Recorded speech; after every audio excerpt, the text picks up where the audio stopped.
casserole or catastrophe? So last weekend, my family held our annual reunion, which is basically a competitive sport where everyone tries to out-casserole each other while pretending we're not keeping score. Spoiler, we absolutely are. As usual, the dining table was a battlefield of Pyrex dishes, each more suspiciously beige than the last.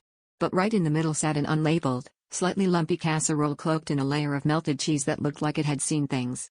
My grandma, who usually brings her famous green bean surprise, just winked and told us to trust the process.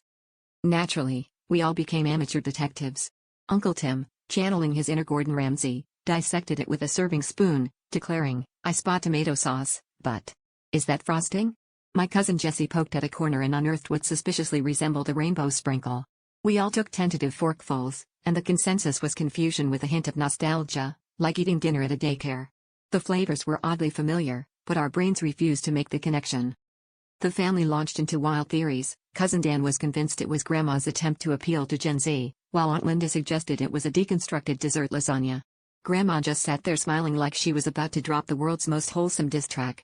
After half an hour of taste testing and increasingly unhinged guesses, Uncle Rick was dead set it contained circus peanuts. Grandma finally put us out of our misery.